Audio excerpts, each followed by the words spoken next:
Paz do Senhor, irmãos. Paz, queridos.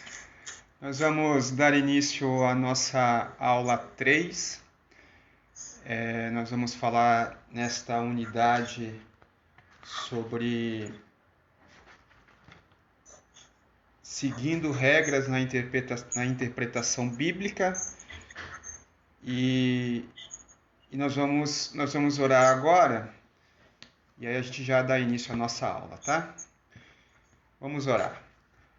Maravilhoso Deus, eterno Pai, nós te louvamos, te agradecemos por mais esta oportunidade de estarmos aqui para aprendermos da sua santa e poderosa palavra. Pedimos a Ti mais uma vez que o Teu Santo Espírito venha nos direcionar, nos iluminar, nos dar o entendimento daquilo que o Senhor quer nos ensinar nesta noite. Abençoa os alunos, Teus servos, que já estão aqui, aqueles que estão se conectando. Venha também abençoar toda a liderança deste projeto, deste curso, é que nós te pedimos, em nome de Jesus. Amém e amém. Irmãos, eu vou compartilhar aqui minha tela e aí a gente já começa, tá? A paz, pastor Adriano. Oi, Durgan, Renata, Pai do Senhor. Paz. Pai do Senhor, os irmãos que eu não cumprimentei ainda. A paz, pastor. Vamos lá.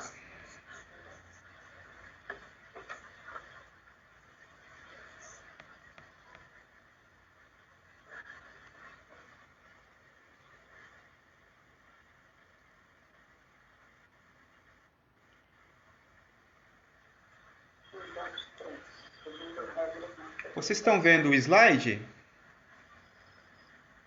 Não, ainda não. Não, né? Não. Só um minutinho. Alguma coisa.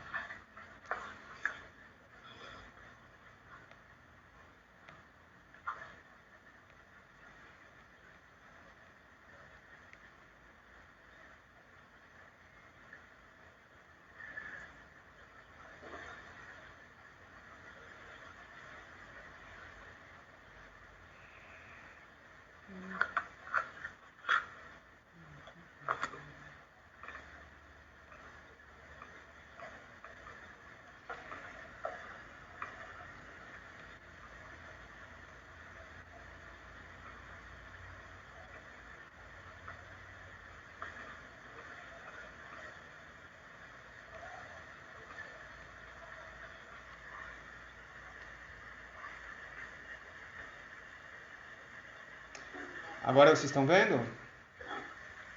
Sim. Ok, ótimo. Então vamos lá. Como eu falei no início, hoje é a aula 3, né? Nós vamos estudar a unidade 3, que tem como tema aí seguindo regras na interpretação bíblica. Na aula passada, a gente falou um pouquinho sobre o texto de João 10:10 e eu pedi para vocês analisarem o contexto de João no capítulo 10, versículo 10 e aí respondesse hoje quem é o ladrão. Eu acho que não está aparecendo o slide para vocês aí quem é o ladrão, né? Não. Não. Então, pera aí que deu alguma coisa errada aqui. Vou tentar de novo.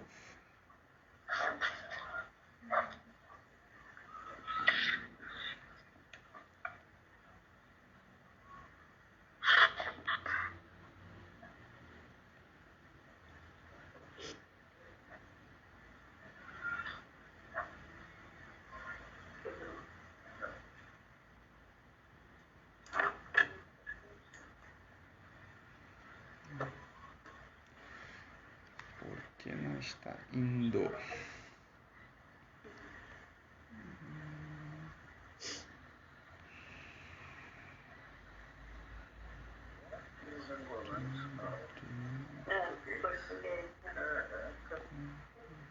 Paz do Senhor, meus irmãos. A paz. Paz.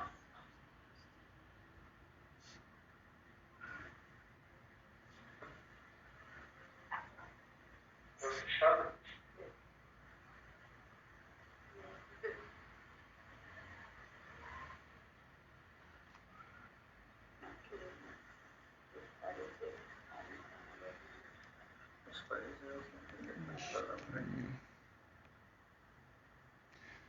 Irmão, só um minutinho que eu vou sair aqui da sala, porque o meu slide não está compartilhando. Só um minutinho.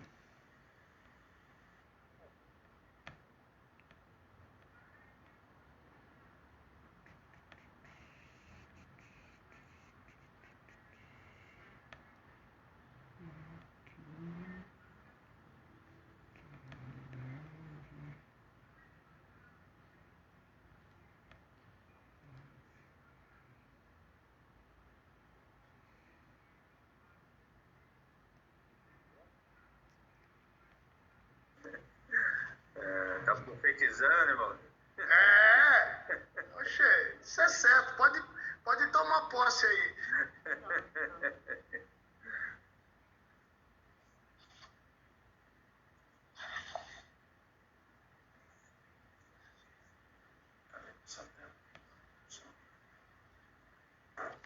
Vocês estão vendo agora?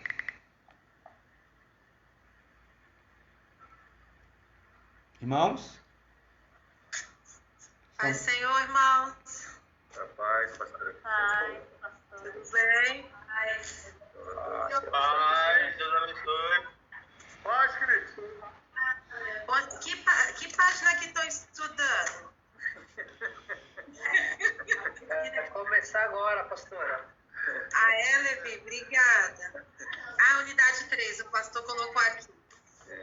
Isso, ele vai dar a explicação daquela pergunta que ele fez na aula passada, que é um ladrão em João 10:10. Vocês estão vendo aí o slide, irmãos? Eita, eu tô toda perdida porque eu não assisti essas duas últimas. Vou estudar agora. Meu Deus. Fala isso não, Jaque. Fala isso não. Meu Deus. Passa uma colinha aí, Jaque. É brincadeira, Cristina. Eu também faltei a semana passada. Olha esses alunos. Surpresa, hein? Prova surpresa aí. Vão tudo tomar 0 hoje, hein? Vamos lá, irmãos. Vocês estão me ouvindo? Já vou sair de novo. E aí, Selva? Vocês estão me ouvindo, irmãos? Gente, essa unidade 3 é na página 23? Não, 73? 9:3. 93? Eita, Deus. Oi, irmãos. Obrigada. De nada. Irmãos, Sim. estão me ouvindo? Sim. Glória a Deus. Então vamos lá. Então eu estava falando, vocês não estavam me ouvindo, mas eu estava ouvindo tudo que vocês estavam falando. Pastora Cristina, Jesus, hein? Ô, pastor, Vou fazer uma provinha oral para você hoje. Não faça isso não, pastor. Deixa Deus te usar. Prova oral, Jaque, Francisco e Pastora Cristina. Misericórdia. Meu Deus. Vamos lá. Ainda bem que eu tô quietinho, hein? Tu não vai escapar também não, viu, Nilton? Tá vendo, Nilton? Bem feito. Ai, Jesus. Ai, chega, Jesus, chega. Então vamos lá, irmãos. Eu estava falando, né, Temos os irmãos aqui também no Face. Irmão Antônio está no Face. José Lito também está no Face. E o Luiz Cláudio também está no Face. Eu estava falando que na semana passada eu deixei aí uma tarefinha para vocês, que é o texto lá de João 10:10, um texto bastante conhecido. E a pergunta que eu fiz, né, é essa que está aí na tela de vocês. O ladrão não vem senão a roubar, matar e a destruir. Está lá em João 10:10. E a pergunta é, quem é o ladrão? Então eu queria, quem teve aí oportunidade de fazer uma leitura do texto de João 9:40 até João 10:12, eu gostaria que você respondesse para mim quem é o ladrão. O que vocês viram no texto e quem é que vocês acham que é o ladrão? Pastor Adriano, Oi. permite aí a palavra. Eu e Renata, na terça-feira pela manhã, nós meditamos na palavra, né? Ok. E nós chegamos, né? Meditamos bastante e, ao nosso ver, os falsos profetas, os escribas, os fariseus eram os ladrões. Porém, todos aqueles que atentam contra a palavra e levam outras pessoas a atentar contra a palavra de Deus, é o falso ladrão, é o ladrão propriamente dito, né? Inclusive, ontem nós vimos uma matéria de um acontecimento agora na atualidade dos angolanos, que os próprios irmãos da igreja se rebelaram contra os irmãos a ponto de forjar uma ata, registrar ela no Diário Oficial, tirar os diretores empossados da igreja, né, do ministério, e tomar as igrejas. Então, isso para mim é a prova do verdadeiro ladrão que atenta contra a palavra de Deus e contra os seus próprios irmãos. Entendi. Ele está aí nessa categoria de falso mestre, né? De falso pastor, de falso messias. Ok, entendi. Muito bem, Durga. Muito bem, Renata. Tem algum irmão que teve aí a mesma interpretação ou uma interpretação diferente? Oi, irmão. Irmão, no verso 8 diz assim: todos quantos vieram antes de mim são ladrões e salteadores, mas as ovelhas não os ouviram. Ok. Então, eu acho que tudo que toma o lugar das coisas de Deus é ladrão. Ok. Aí a gente tem aí o entendimento de todos que vieram antes de Jesus, falsos messias, falsos cristos que vieram como se fossem os ungidos, os messias, os cristos que vieram antes de Jesus são ladrões e salteadores. Muito bem, ok. Mais alguém teve uma interpretação semelhante ou diferente? No versículo 1, pastor Adriano, diz assim: eu afirmo a vocês que todo aquele que se recusa a entrar no curral das ovelhas pela porta e entre as escondidas por outro lugar é certamente um ladrão e assaltante. Isto. Para mim é aquele que não quer entrar pelo caminho, né? Ele se recusa à palavra, se recusa a uma autoridade, se recusa e quer entrar por outros meios, né? Entendi. É uma interpretação interessante, vale a gente contextualizar ela, pastora. A gente já vai falar um pouquinho. Quem mais teve aí a interpretação, ou igual ou diferente, por favor? Na época que Jesus falou essa parábola, seriam os líderes religiosos daquela época que eles se referiam a ladrão porque, na verdade, eles roubavam mesmo as ovelhas, né? Entendi. Legal. Tudo que a gente tem estudado até agora, irmãos, a gente vai aplicar um pouquinho hoje na interpretação desse texto, tá? Aqui no Face, só para dar participação também dos irmãos que estão no Face, o Luiz Cláudio está dizendo que todo indivíduo que muda a palavra de acordo com a sua vontade é ladrão, né? E o Antônio também teve a mesma interpretação. Então, olha só. Vamos lá, eu acho que vocês fizeram um bom trabalho de casa aí, fizeram aí a análise do texto e chegaram em conclusões muito boas, tá? Muito boas. E dá pra gente pegar um pouquinho do que cada um falou. Oi? Desculpa cortar, mas essa é uma pergunta. Eu tive aí a mesma versão aí dos irmãos, mas eu queria fazer só uma pergunta. Tá. Podemos nós trazer essa palavra, essa mensagem dita naqueles tempos para os nossos tempos de hoje? Sim, podemos. A gente vai até estudar isso hoje, Elvinho. Tem aí as chamadas aplicações, aplicação primária, secundária, a gente vai falar um pouquinho, que é possível sim a aplicação você trazer para o dia de hoje, tá?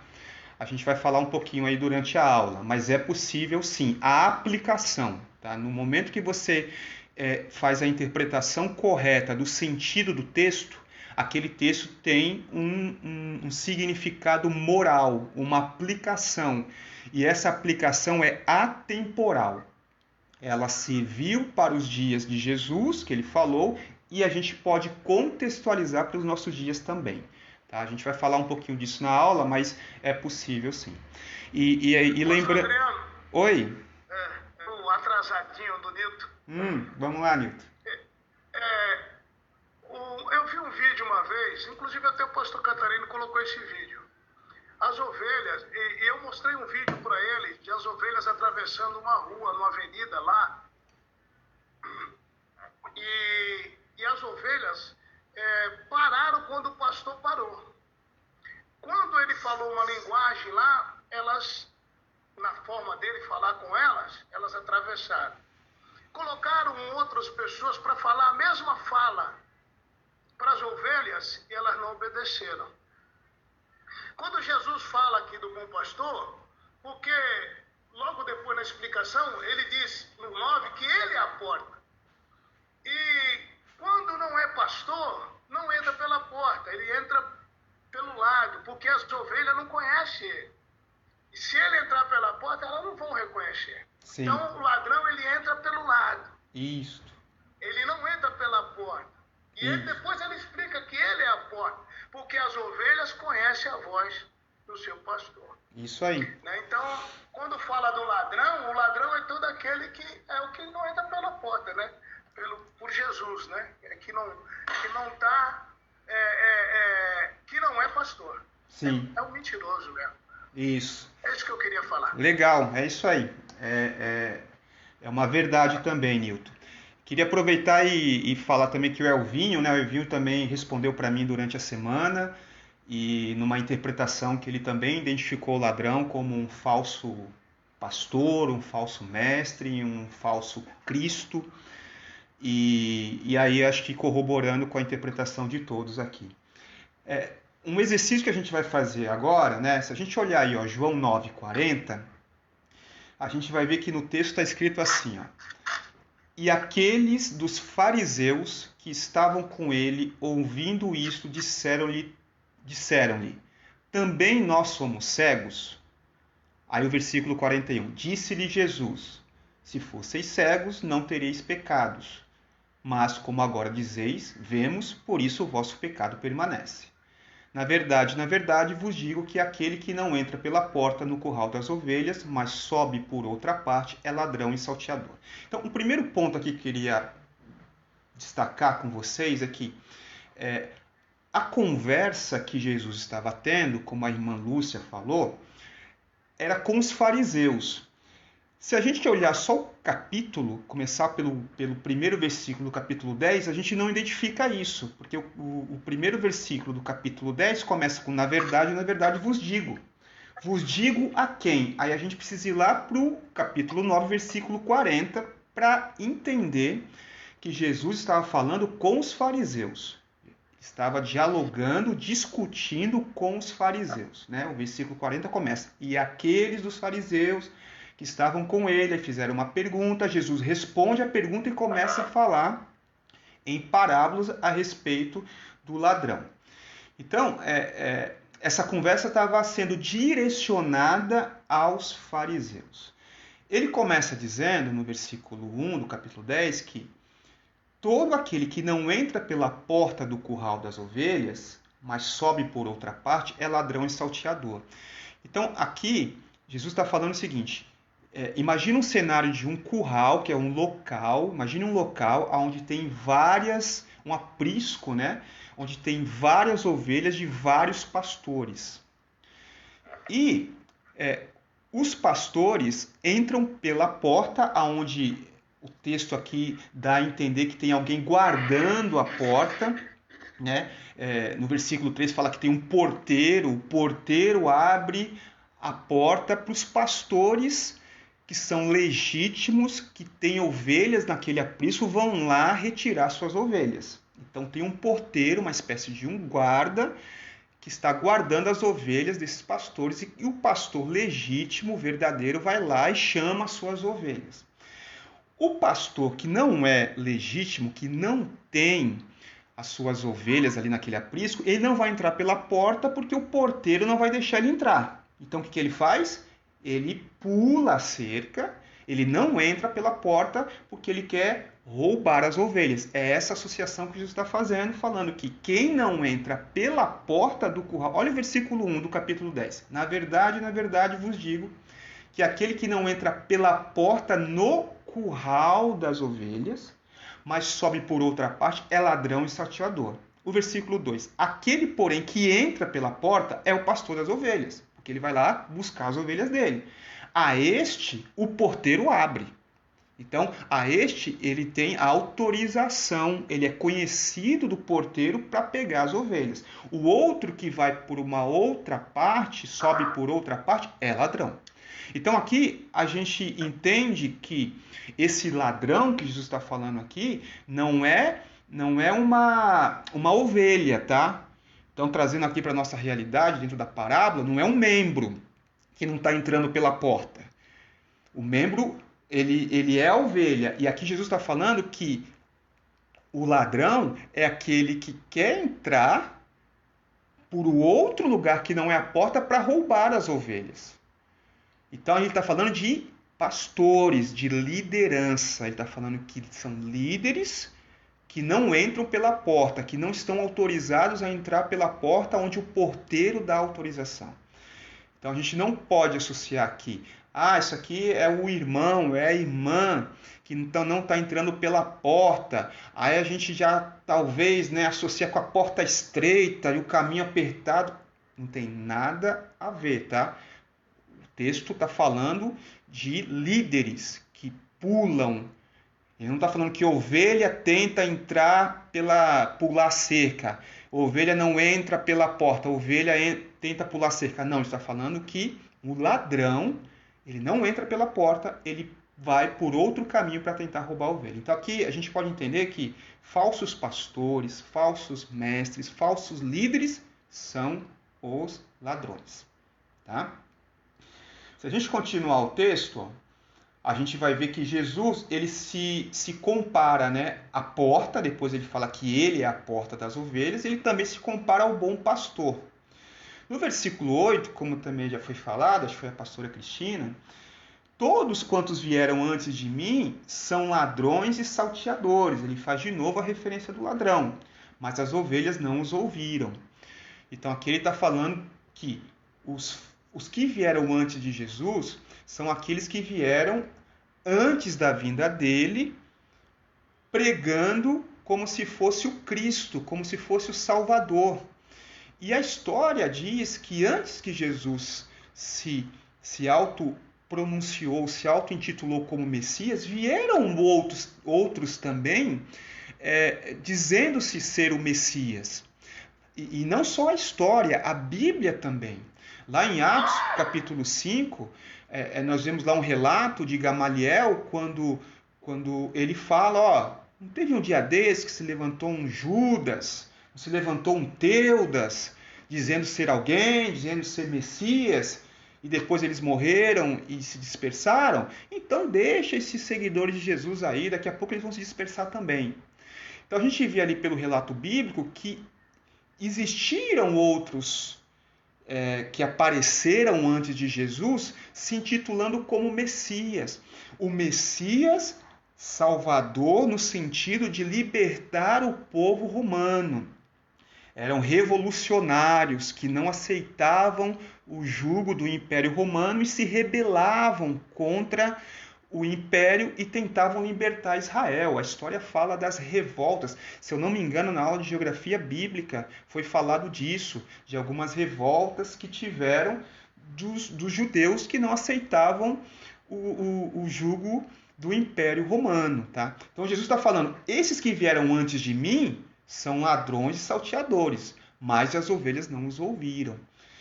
Então a gente entende que ladrão aqui, como vocês bem colocaram, vocês fizeram uma boa interpretação, que são falsos pastores, falsos mestres, falsos profetas, falsos messias.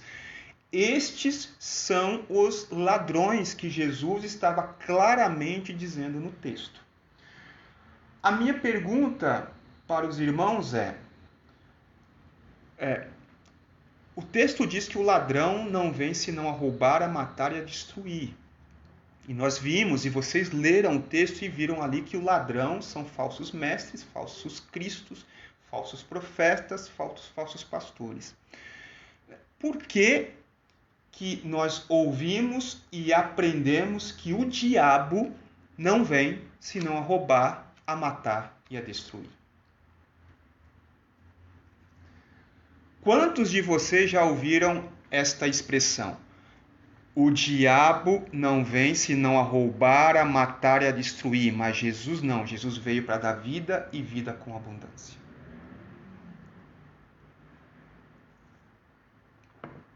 Essa expressão, ela é comum ou não para vocês? Muito comum, pastor. Muito comum. Na maioria das pregações de muitos pregadores pregam dessa forma, né? Exatamente. Eu já ouvi também. Oi? Eu já ouvi também. Isso. Então... Rapaz, sim, eu também já ouvi muitas vezes também. Isso. Então aqui o que eu quero dividir com vocês, irmãos?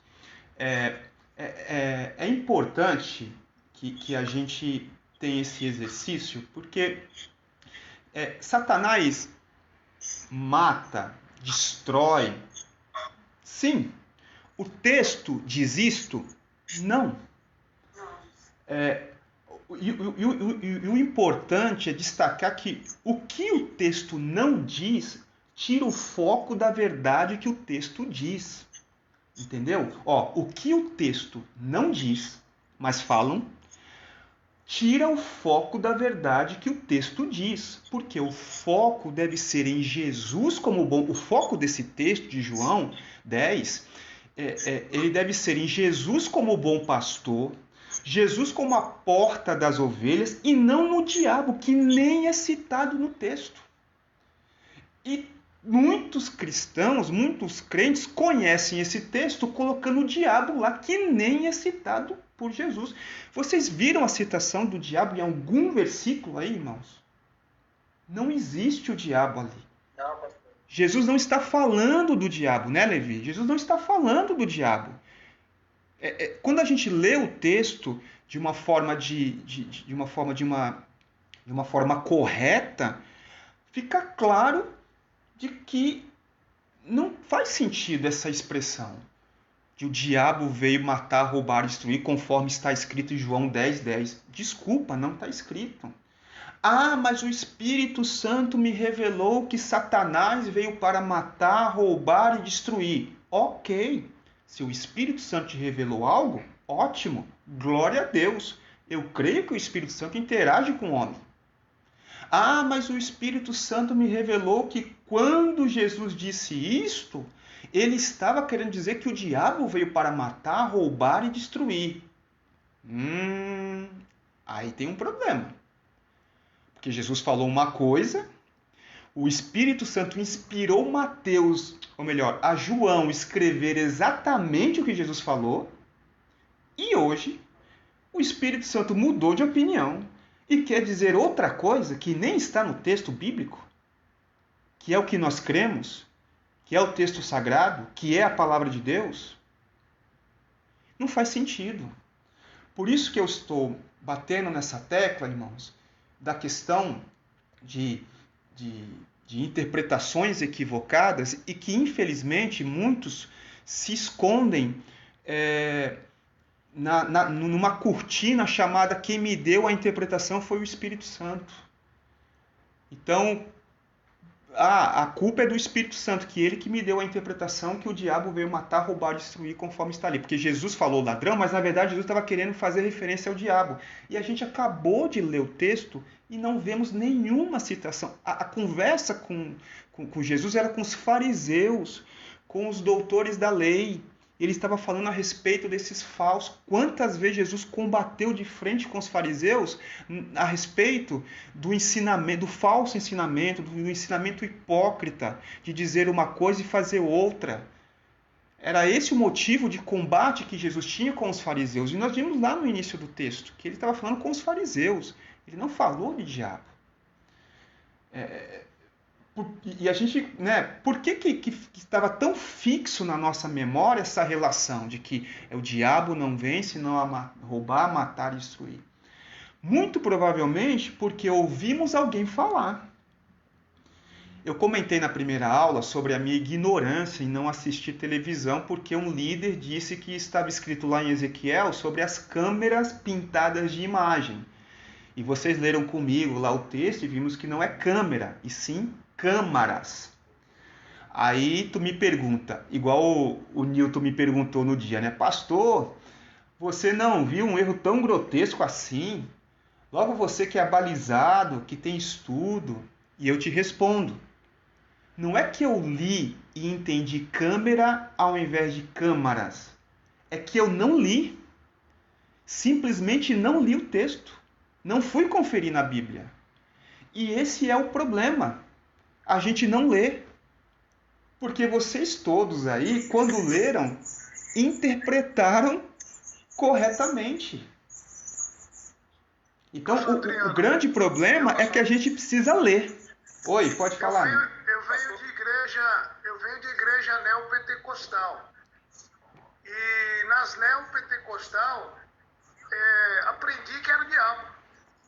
Tanto, eu vou citar nomes aqui, mas eu não tenho nada contra elas, mas aprendi lá, nas neopentecostais, como a Universal e a Mundial, a qual eu vinha, pregado dessa forma. E o que o irmão está falando é a pura verdade. Eu também falava do que eu não li. Pois é. Pastor Adriano. Oi. A paz, meus irmãos. É que nem o senhor já falou pra gente aí, algumas aulas atrás aí, que a palavra não temas, quantas vezes nós escutamos falar que a palavra não temas é 365 vezes no ano? Isso. E quando o senhor foi buscar, pesquisar, e não era dessa forma como nós ouvimos. Às vezes nós ouvimos e levamos isso aí pro resto da nossa vida, por quê? Porque nós não pesquisamos, não procuramos estudar para ver o correto, o certo, o que está querendo dizer a palavra. É isso aí, irmãos. E esse é o propósito, e, de novo, vocês são privilegiados. Eu louvo a Deus pela vida de vocês que estão investindo tempo, investindo dinheiro, recurso nesse curso, para que vocês possam estudar e poder ter um entendimento, uma interpretação correta. Se a gente for olhar esse problema, olha que texto lindo em Atos 17. Localize aí na sua Bíblia, Atos 17.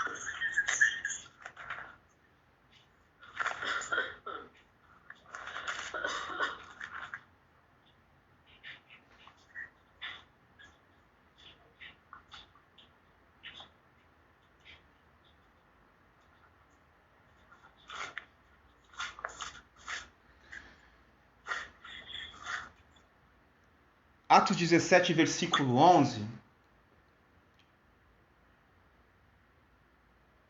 Versículo 11 e versículo 12. Está escrito assim, ó. Ora, estes foram mais nobres do que os que estavam em Tessalônica, porque de bom grado receberam a palavra, examinando cada dia nas Escrituras se estas coisas eram assim. de sorte que creram muitos deles, e também mulheres gregas da classe nobre, e não poucos homens. Paulo, juntamente com Lucas, estão falando aqui dos bereanos, os chamados crentes de Bereia. E eles colocam aqui, destacam uma atitude nobre deles. Qual foi a atitude nobre dos bereanos que chamou a atenção de Paulo e de Lucas? Essa atitude está escrito no texto, que eles foram mais nobres do que os que estavam em Tessalônica. Por quê? Porque eles receberam a palavra e examinaram cada dia nas Escrituras se estas coisas eram assim. Ou seja, eles ouviam a palavra e iam lá checar, conferir, examinar nas Escrituras se o que Paulo estava dizendo era verdade. E sabe o que eu acho bonito nesse texto? É que a gente vê aqui duas atitudes nobres. A primeira dos bereanos, de ler e conferir na Bíblia o que é dito. E a segunda atitude nobre, a de Paulo, de não se incomodar com a conferência bíblica dos bereanos. Isso também é uma atitude nobre. Porque a gente não pode, quando eu falo a gente como ensinadores, pastores, líderes, nós não podemos nos incomodar quando alguém vai conferir na Bíblia aquilo que a gente fala. Eu, particularmente, acho bom. Eu incentivo. Até porque nós somos humanos e podemos errar. E muitas vezes o irmão ali pega e fala: pastor, aqui está escrito, mas não está escrito mais ou menos assim. Então, é importante, a atitude nobre foi dos bereanos, mas também de Paulo. Ele não se incomodou, ele não falou assim: peraí, eu sou um homem de Deus. Você está duvidando da minha palavra? Você não está querendo acreditar no que eu falei? Está indo conferir? Não. Paulo, ele teve uma atitude nobre de não se incomodar e ainda viu virtude naqueles que iam conferir o que ele estava pregando. Então, queridos, nós temos total liberdade e, mais do que liberdade, o direito. Por isso que a Bíblia foi traduzida e distribuída a todos os povos após a Reforma Protestante. Até então, ela estava escondida, escrita em latim, e só os sacerdotes romanos da Igreja Católica que liam a Bíblia. A partir da Reforma Protestante, ela foi traduzida em vários idiomas. Para quê? Para que eu e você leia. Então nós temos esse direito, esse legado deixado aí pela Reforma Protestante de ter a Bíblia na nossa língua portuguesa para a gente ler. E aí muitas coisas que a gente ouve e não confere, a gente acaba repetindo e ensinando errado, entendendo errado e praticando errado. Esse é o grande perigo. Tá? Mudei de slide aí, ó. Agora vocês estão vendo, eu trouxe aqui esse slide porque ele é lá da unidade 1, da primeira aula que a gente teve, que a gente falou um pouco sobre, no capítulo 1, sobre o valor e a necessidade da hermenêutica bíblica. E não sei se vocês lembram dessa imagem, que a gente está falando, né, a respeito de como ler e interagir com o texto, e eu coloquei a exegese e a eisegese. Né? Lembrando que a exegese significa para fora de. O texto falando com a gente. Por isso que a seta aí, ó, tá da Bíblia para a mente do leitor. O texto falando de dentro do texto para fora. Exegese, para fora. É deixar o texto falar. E tem a eisegese, que significa para dentro de. A exegese é diferente. Ela é a tentativa de interpretar o texto bíblico a partir das nossas concepções. Podemos dizer que na exegese o intérprete impõe ao texto bíblico seu significado. É diferente, ó. Parte da mente do leitor para a Bíblia. A seta aí, ó, é da mente do leitor para a Bíblia. É na hora que a gente já vai ler a Bíblia com alguns pressupostos, com alguns conceitos, e a gente impõe ao texto uma coisa que não está escrito. E aí o desafio, né? O desafio para todos nós é ler o texto bíblico com a mente, entre aspas, vazia, tendo um mínimo de influência no texto com base em pressuposições que nós temos. É deixar o texto falar. O texto fala por si só. A Bíblia se auto-interpreta. A gente só precisa deixar ela falar. Eu até comparo, né, naquele exemplo da oração, né? Eu aprendi que devemos orar não só até Deus nos ouvir, mas principalmente até nós ouvirmos a Deus.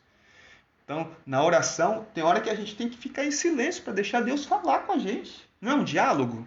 A gente ora, fala, acabou a oração. Na hora que Deus ia começar a falar, você, amém, estou indo embora. Então, é um diálogo. A gente precisa deixar Deus falar. E essa relação tem que ser igual com o texto. Deixa a Bíblia falar, ela quer falar. Ela tem um texto para falar para a gente. A gente precisa deixar que ela fale e não ir para a Bíblia já com os nossos preconceitos a respeito de alguns temas. Entendeu? Então, esse é o desafio, a gente chegar com uma mente vazia, entre aspas, né? Falando assim, ó, Senhor, teu texto quer falar comigo, deixa ele falar.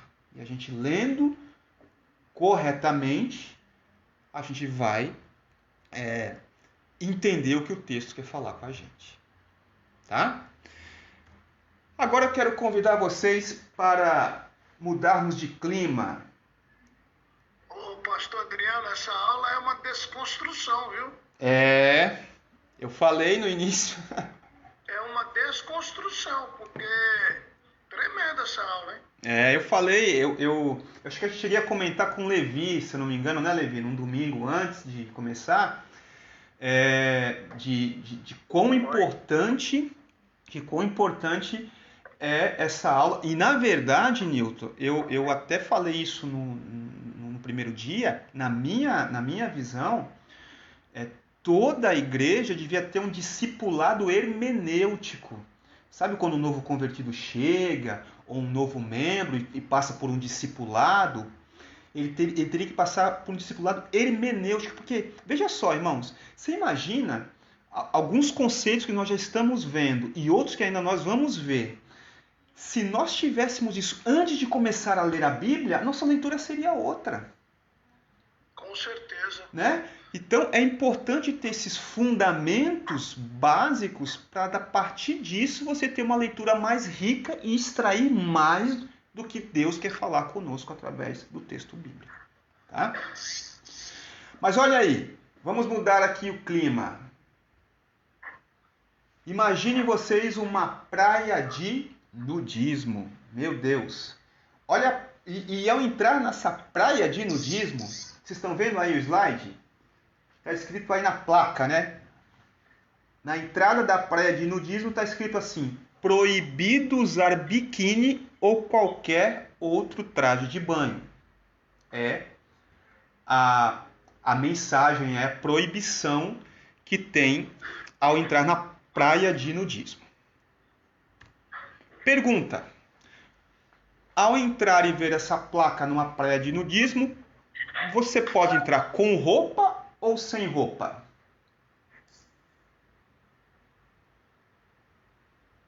O que vocês acham?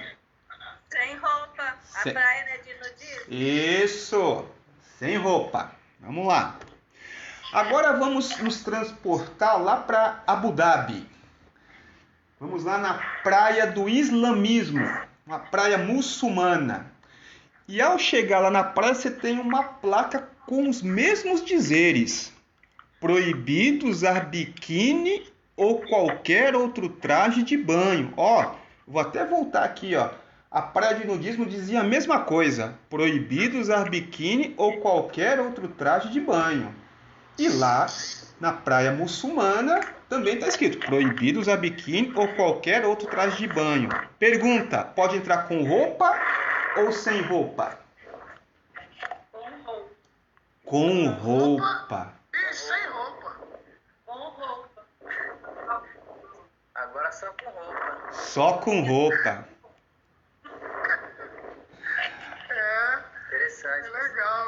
Vocês entenderam, irmãos? o que é um texto tirado do contexto?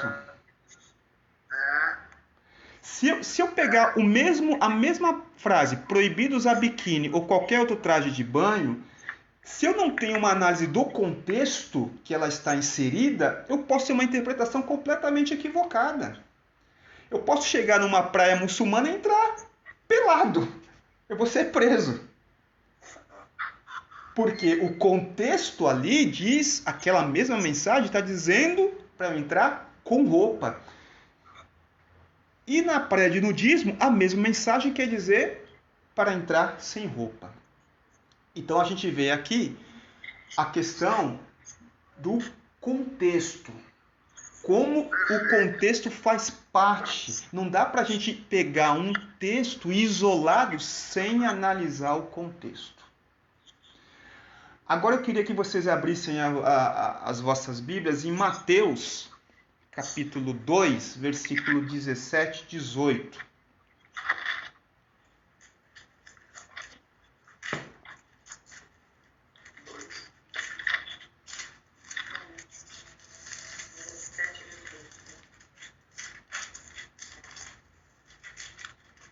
Mateus capítulo 2, versículo 17 e 18. E depois nós vamos ler Mateus capítulo 3, versículo 3. Então vamos lá. Mateus 2, 17 e 18.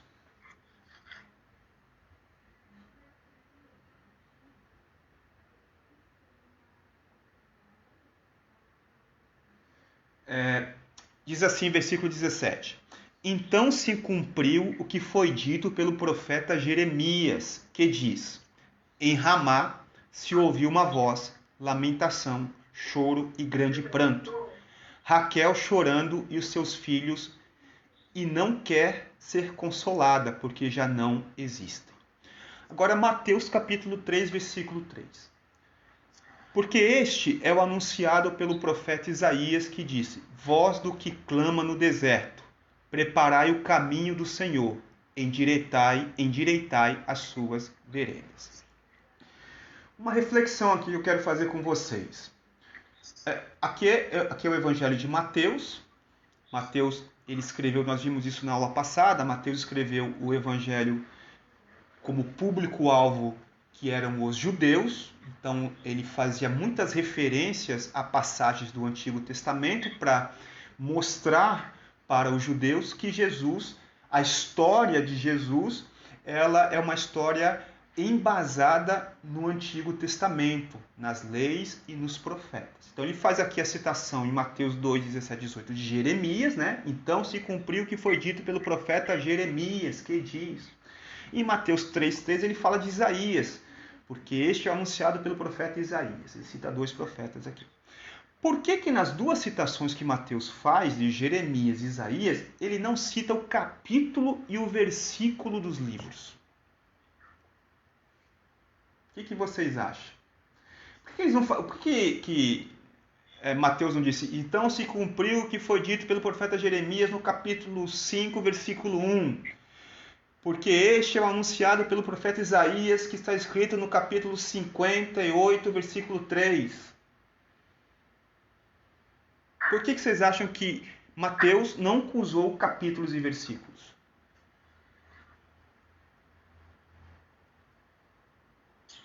Porque naquela época não existia.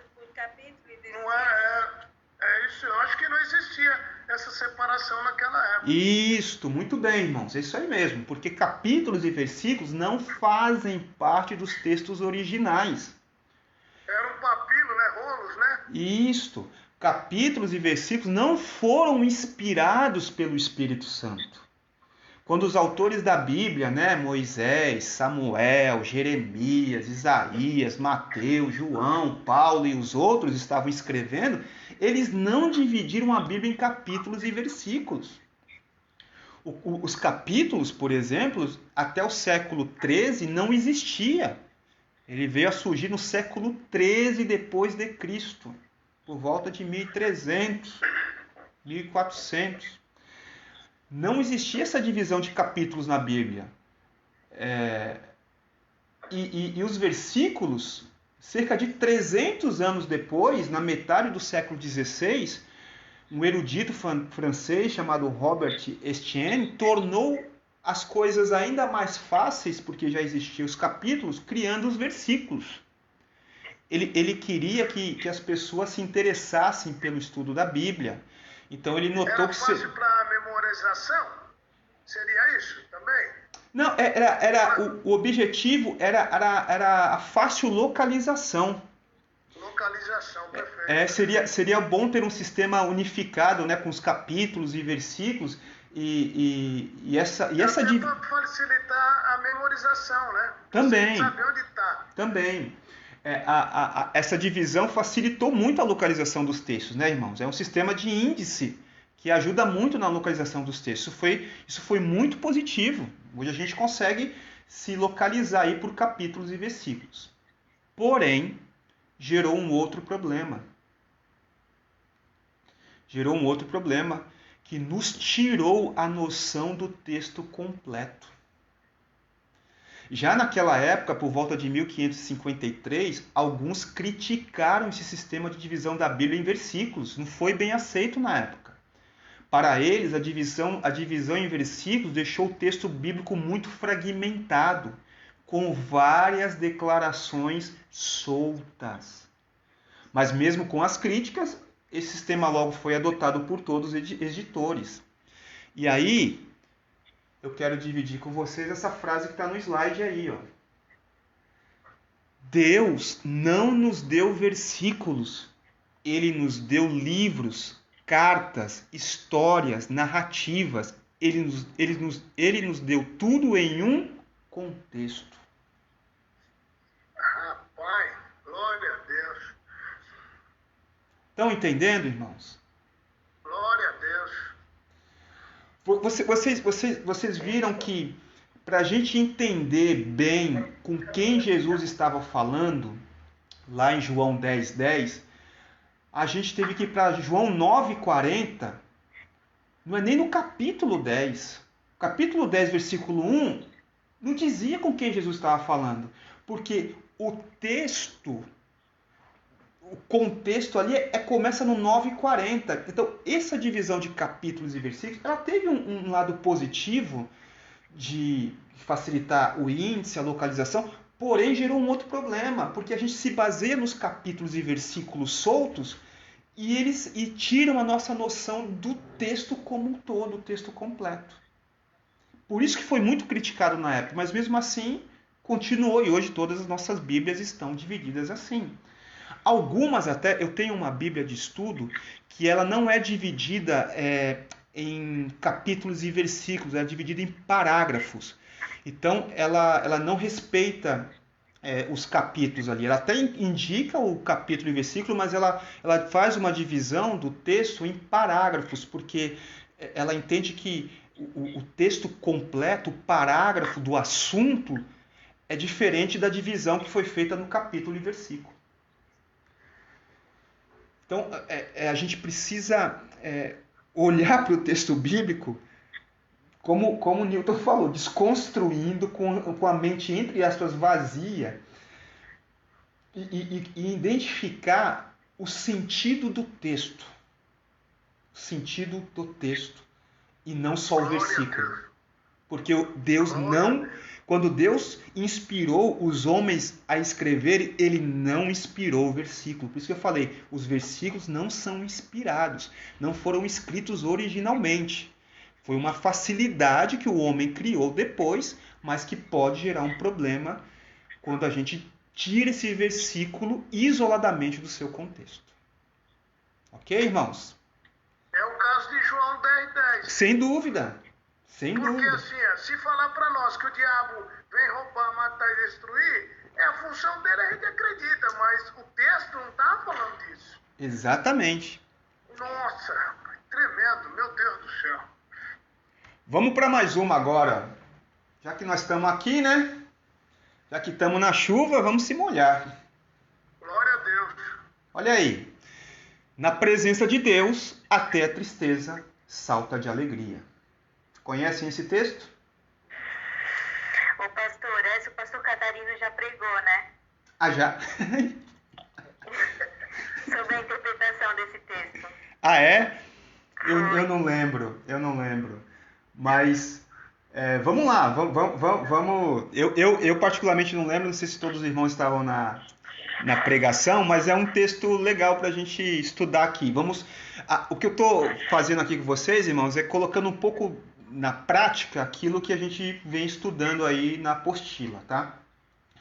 Então, esse é um texto também bastante conhecido. Para te falar a verdade, nessa semana eu estava vendo uma live, acho que foi na sexta-feira, e um pastor, não vou citar a igreja, né, e obviamente nem o nome do pastor, mas ele iniciou o culto dizendo: é motivo de muita alegria estarmos aqui na igreja, porque a palavra do Senhor diz que a tristeza salta de alegria na presença do Senhor, Jesus Cristo, porque Jesus Cristo é alegria. E aí eu me lembrei de quantas vezes eu falei isto. Talvez tenha até pregado que, irmãos, se alegrem, não pode ficar triste na igreja, na presença de Deus, porque até a tristeza salta de alegria. Como é que você vai ficar triste, meu irmão?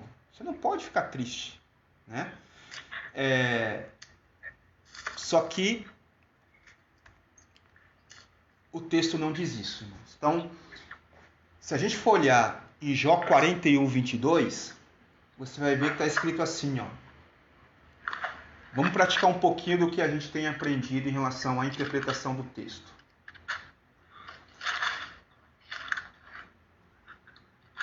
Está escrito aí, né? Jó 41, 22, eu coloquei aí no slide para vocês.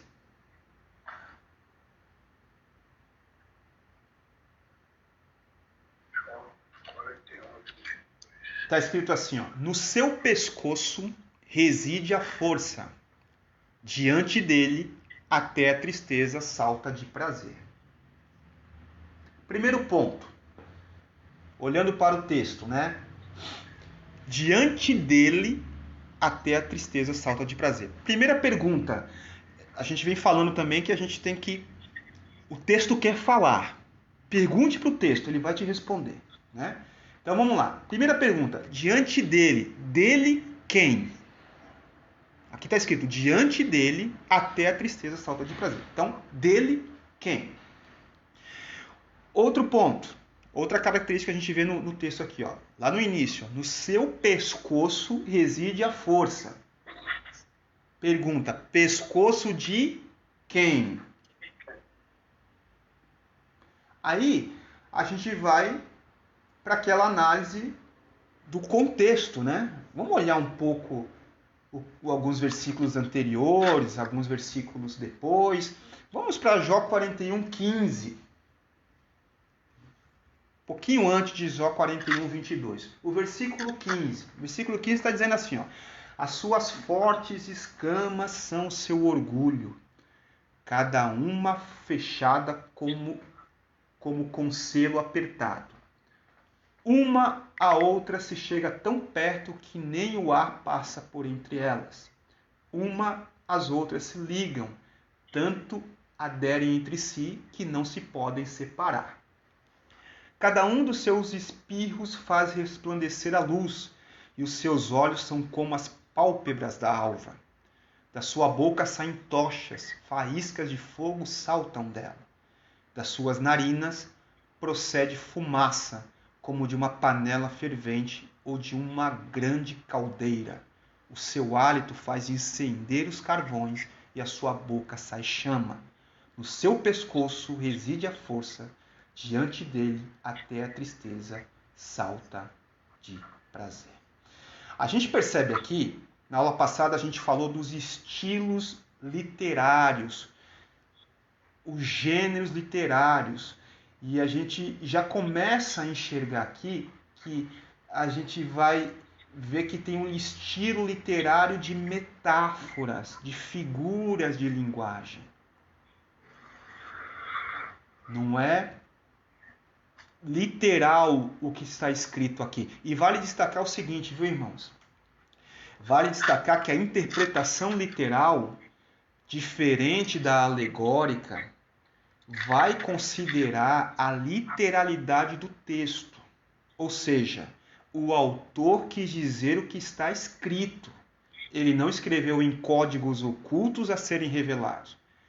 Esta literalidade do texto considera os estilos de linguagem, os gêneros literários, como poesia, parábolas, metáforas, figuras de linguagem. Isso daí a gente não vai entender de forma literal, né? A interpretação literal sabe que quando Jesus diz que ele é a porta das ovelhas, não quer dizer que Jesus é literalmente uma porta. Ele está fazendo aqui uma linguagem, uma figura de linguagem. Só que a interpretação literal, ela combate a alegórica porque ela crê na literalidade do que o autor quis escrever. Se o autor escreveu aquilo, ele está escrevendo aquilo que realmente ele quis escrever. Não nada oculto e nem misterioso no texto. Mas voltando aqui para Jó 41, a gente vê aqui pelos versículos que Jó está falando aqui de um ser muito misterioso, né? Um ser, um animal aqui, que ele dá algumas características, como saem tochas da boca, faísca de fogo saltam delas, das narinas procede fumaça. De quem o texto está falando? Aí a gente vai lá para Jó 41, versículo 1. Vamos andar um pouquinho mais para trás para analisar o contexto, de quem que o texto está falando. Lá no versículo 1 do capítulo 41, está escrito assim, ó: poderás tirar com um anzol o Leviatã, ou ligarás a sua língua com uma corda? E aí já continua falando ali. Então, aqui, analisando o contexto, a gente vê que Jó está falando do Leviatã. É um monstro. Alguns entendem que é uma espécie de um crocodilo, né? Ou um monstro que alguns até associam com dinossauros, né? Que é um monstro com uma série de características aqui, fortes escamas, a tocha que sai da boca dele. Esse monstro, esse animal chamado Leviatã, que Jó está falando. Então, diante de quem que a tristeza salta de alegria? É diante de Deus? Não. É diante do Leviatã. É diante desse animal que Jó está falando, né?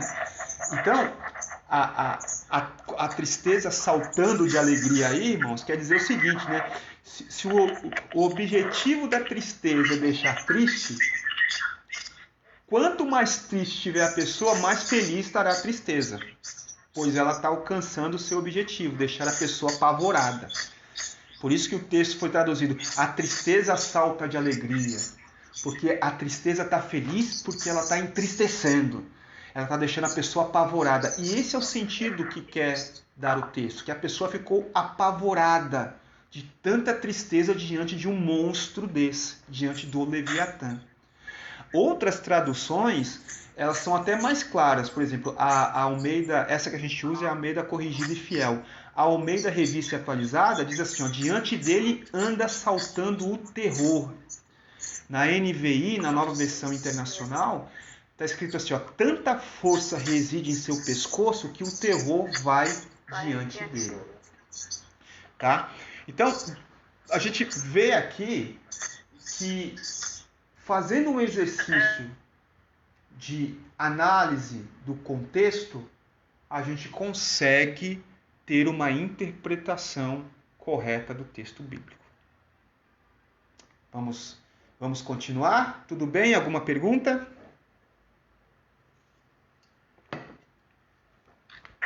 Pastor, eu pensei que Leviatã era o diabo a minha vida inteira. Não é. Inclusive, foi bom a irmã ter falado. Tem um texto em Isaías,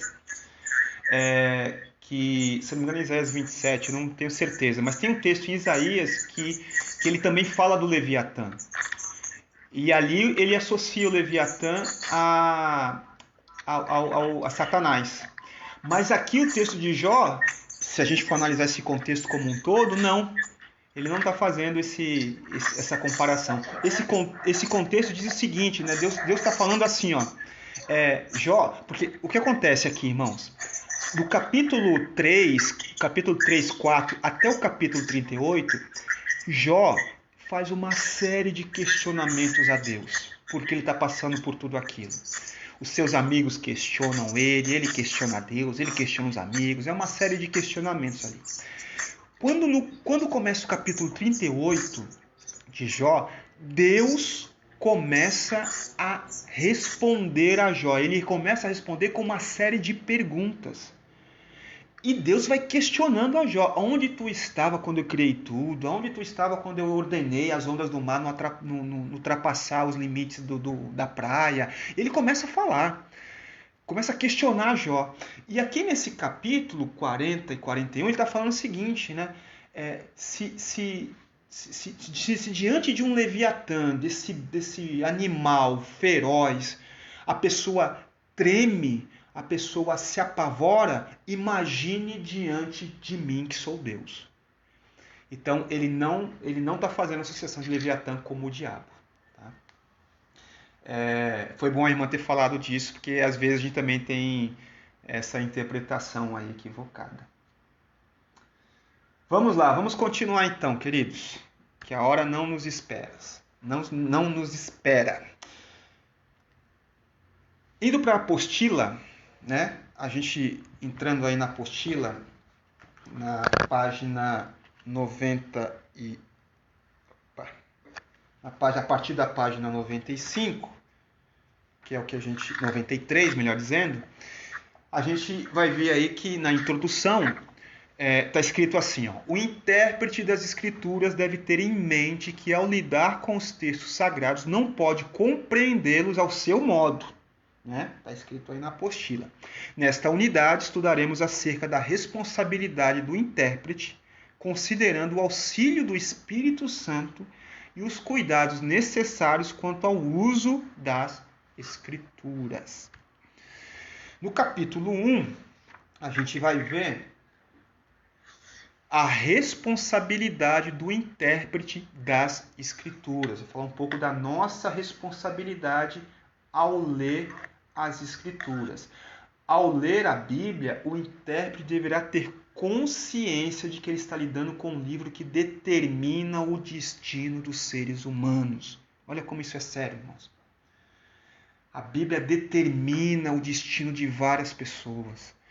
Por isso eu repito que eu tenho falado desde a primeira aula, o meu temor e o meu tremor na hora que eu vou ensinar, na hora que eu vou pregar, a dedicação, a oração e a dedicação ao estudar, pedir a graça, a bondade e a misericórdia do Espírito Santo para iluminar, porque uma palavra que você ensina, uma palavra que você diz no púlpito, pode dar um direcionamento, e o objetivo da palavra é direcionar mesmo as pessoas, mas se não estiver no correto entendimento, você está dando um direcionamento errado.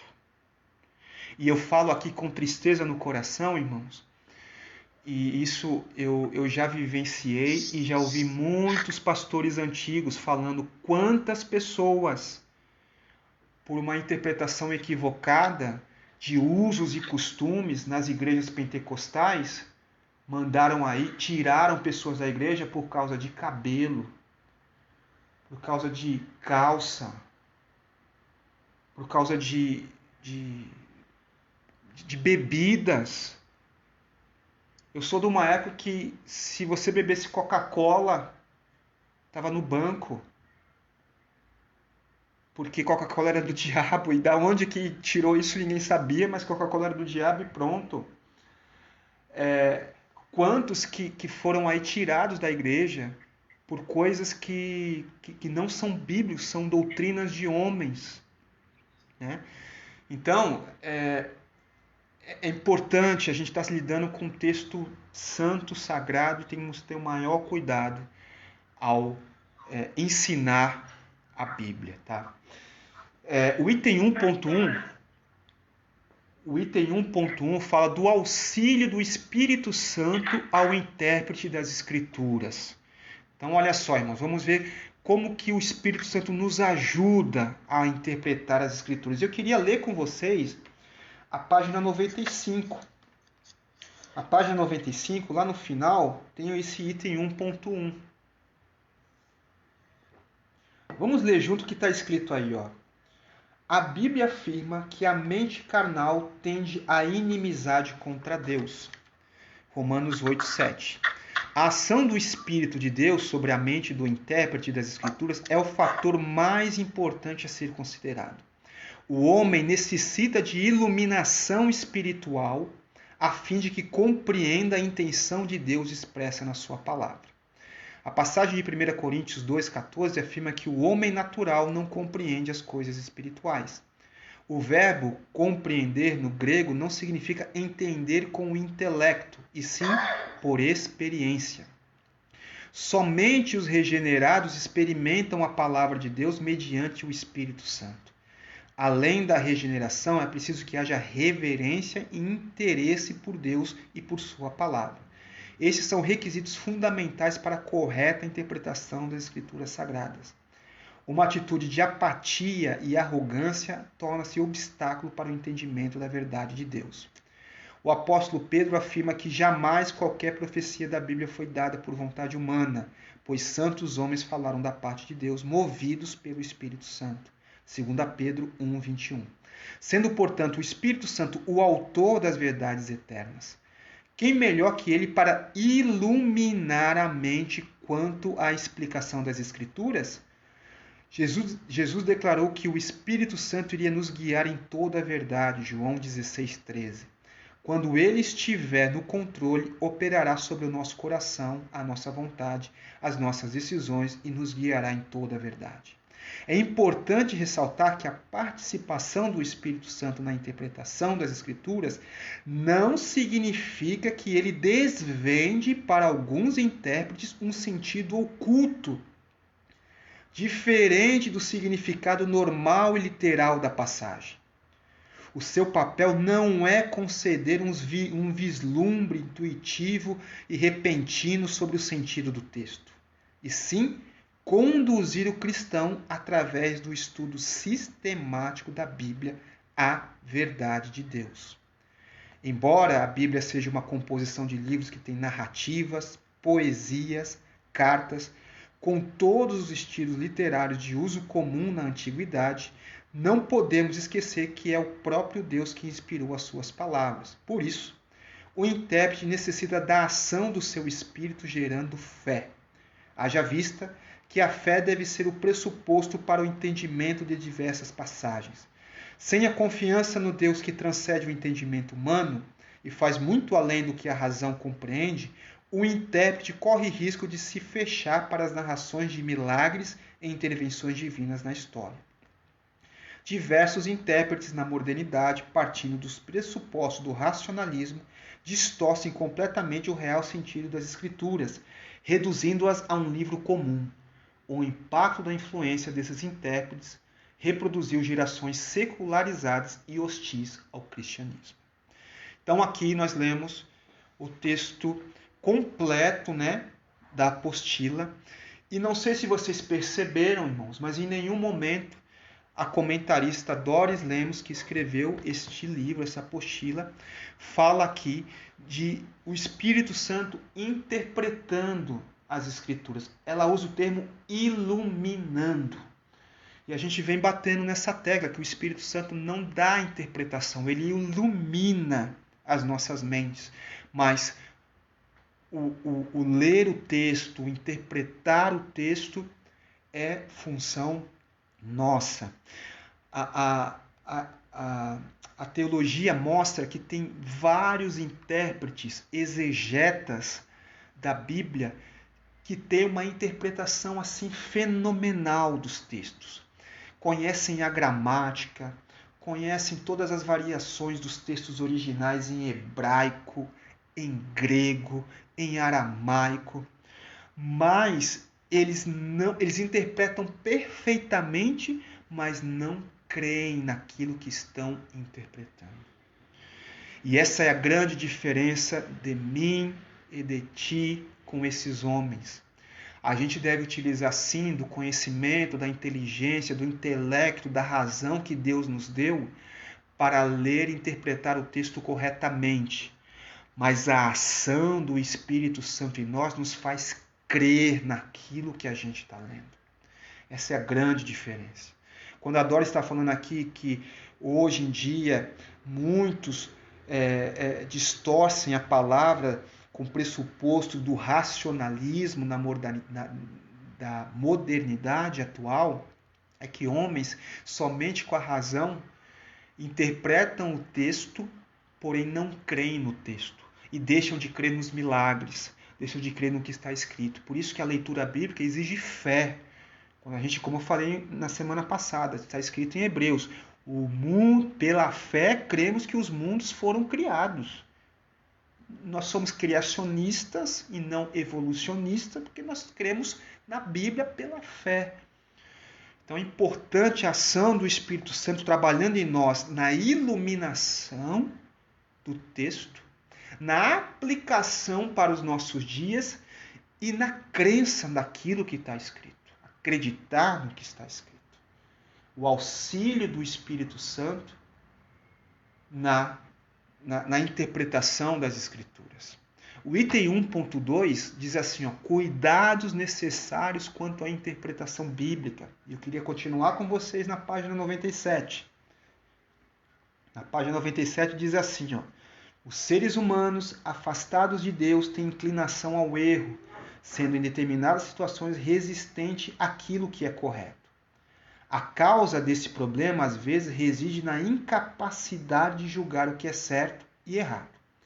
A interpretação correta das Escrituras é uma ferramenta útil para a pregação do Evangelho e a defesa da fé cristã. Em contrapartida, alguns falsos mestres podem se utilizar dos textos sagrados para justificar suas ideias, algumas contrárias aos ensinos de Cristo. Se tomarmos como exemplo as seitas pseudo-cristãs, constataremos que todos citam passagens bíblicas que, mal interpretadas, servem como fundamento das suas doutrinas. Irmãos, isso é uma realidade, né? Eu falei até o Espiritismo vai citar versículo bíblico. E várias seitas pseudo-cristãs quer dizer falso cristianismo, né? Pseudo quer dizer falso, eles vão utilizar referências bíblicas, só que mal interpretadas.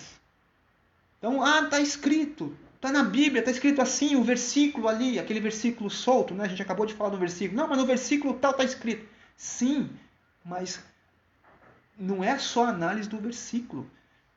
Dependendo do contexto, a gente viu isso hoje, muda completamente o sentido do texto. Continuando, no estudo das Escrituras Sagradas, devem ter o cuidado de não aceitarmos tudo que lemos e ouvimos ingenuamente, sem avaliar o conteúdo e a fonte.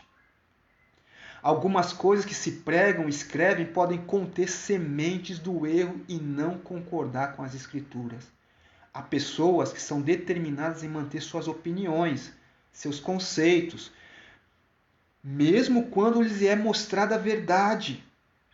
Essa obstinação pode ser resultado de falsos ensinos e ideias fixadas em suas mentes.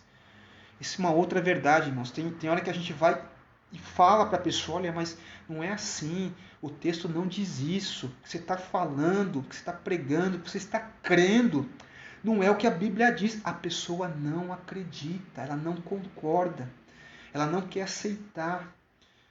E eu, por mais que seja duro, por mais que a gente tenha que se desconstruir de algumas coisas, eu creio, irmãos, é que a verdade é que liberta. Aleluia, glória a Deus, a verdade é que liberta. Por mais que doa, a verdade é que liberta. A gente precisa conhecer a verdade para ver, aleluia, glória a Deus, para a verdade nos libertar. É a verdade que vai nos confrontar e nos libertar. E glória a Deus pelas nossas vidas, pelas vossas vidas. Porque a verdade está sendo colocada na nossa frente. A verdade da palavra de Deus. Vamos continuar, irmãos. É necessário ouvir, analisar... Desculpa, essa eu já falei. Não, desculpa, é aqui mesmo. É necessário ouvir, analisar e avaliar tudo que ouvimos em pregações e palestras. Se não combinar com a correta interpretação das Escrituras, nossa atitude deve ser a rejeição de tais palavras.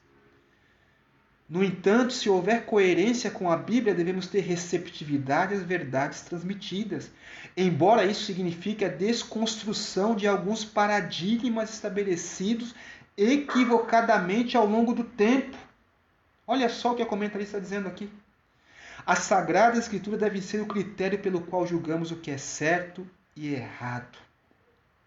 O intérprete deve ter sempre em mente que a verdade da palavra de Deus não pode ser subserviente ao subjetivismo humano, no sentido de ser utilizada para justificar pretensões pessoais e atitudes reprováveis. O estudante das Escrituras Sagradas que deseja compreender o texto devidamente precisa abrir a mente para, se necessário, ter os seus posicionamentos confrontados a fim de perceber o real sentido do texto. Eu bato palma para Doris Lemos, irmãos. O que ela colocou aqui nesses textos é uma realidade, uma verdade para cada um de nós. A verdade da palavra é que vai nos libertar. É necessário que a gente esteja aberto a isso. Né? Em algum momento desse curso, vocês vão estudar as epístolas paulinas, as cartas que o apóstolo Paulo escreveu, e João também. Né? E você vai ver que o maior desafio, o maior combate desses homens nos primeiros séculos da era cristã era contra os falsos ensinos. Eles batiam de frente com eles, com a interpretação correta, incorreta das Escrituras, com aqueles que falavam de coisas completamente erradas. Então, assim como Jesus combateu também os fariseus, eu vendo isso, eu não posso ficar calado. Graças a Deus, nós estamos numa igreja que busca o entendimento da palavra, busca estar no centro da vontade do Senhor. E a gente precisa se aprofundar cada vez mais nela, na palavra de Deus, porque ela é a verdade. O item 1.3 diz assim: o intérprete e a leitura diária das Escrituras. Nós não vamos ler a apostila, mas resumidamente esse tema aqui, ele fala da importância da leitura mais profunda, não uma leitura superficial. É necessário meditar na palavra, ter profundidade. Você já ouviu falar que a nossa geração tem um conhecimento com a largura de um oceano e a profundidade de uma piscina? É extenso, mas é raso. Sabe de muitos assuntos bíblicos de forma superficial, mas não tem profundidade. Um texto, se a gente for se aprofundar nele, leva tempo, dá trabalho, mas é a verdade, é o que deve ser feito. Não pode ser superficialmente ou me falaram que é assim. O item 4, item 1.4, fala do intérprete e a exposição das Sagradas Escrituras. Como que o intérprete ele vai expor, né, essa importância dele expor as Sagradas Escrituras. O estudante da Bíblia, né, deve ser prudente no sentido de restringir sua interpretação e aplicação ao que o texto realmente fala. A ausência de cuidado nesse ponto provoca sérias distorções doutrinárias e, consequentemente, pessoas assimilando erros como se fossem verdades. Então, é a preocupação que a gente vem falando aqui de nós interpretarmos e expormos a Sagrada Escritura da forma correta. O capítulo 2, ele vai falar, irmãos, sobre os fatores determinantes fatores determinantes sobre a interpretação bíblica. O item 2.1 fala do cuidado quanto ao uso das aplicações. Tá? O exercício da interpretação se dá inicialmente com a compreensão do sentido real do texto, ou seja, o que ele de fato quer dizer. Depois, deve-se fazer algumas perguntas para o texto a fim de distinguir sua aplicação. E aí, a gente tem essas três aplicações aqui. Ó. A aplicação primária, a aplicação secundária e a aplicação profética. Aí eu vou voltar um pouco na pergunta do Elvinho lá no início da aula. Né? Pastor, a gente pode pegar o texto e aplicar? Eu respondi sim. Claro, tem que fazer, primeiramente, a interpretação correta do texto, para aplicá-lo corretamente. Né? A aplicação primária, o que é a aplicação primária? É como a passagem bíblica foi aplicada aos primeiros leitores. Então, primariamente, como ela foi aplicada aos primeiros leitores? Porque o texto ele foi escrito primeiramente para aqueles que estavam lendo aquele texto. Paulo, quando escreveu as suas cartas, ele queria falar com as igrejas que ele escreveu, para resolver problemas daquela igreja. Claro que ali tem ensinamentos atemporais, doutrinas que serviam não só para aquelas igrejas, mas para nós também. Mas quando ele escreveu ali, ele escreveu primeiramente para aquele público. Então essa é a aplicação primária que a gente tem que entender. Ela teve uma aplicação primeiramente para aquele público ouvinte, o público-alvo. Depois entra a aplicação secundária. A aplicação secundária é como essa passagem se aplica na minha vida. Eu vou contextualizar isso agora para o meu dia a dia. E o terceiro ponto, a terceira aplicação, é a aplicação profética. Existe um sentido profético, escatológico nessa passagem? E interessante que existem textos na Bíblia que tem a gente pode aplicar as três aplicações. Como lá em Mateus 24, lá contém essas três aplicações citadas. Mateus 24, quando Jesus está falando ali, né, daquele sermão a respeito das coisas, dos tempos do fim, teve um significado para os ouvintes da época, tem uma aplicação às nossas vidas hoje e tem uma profecia a se cumprir nos últimos dias. Então, alguns textos a gente vai ver essas três aplicações. Outros são só aplicações primárias.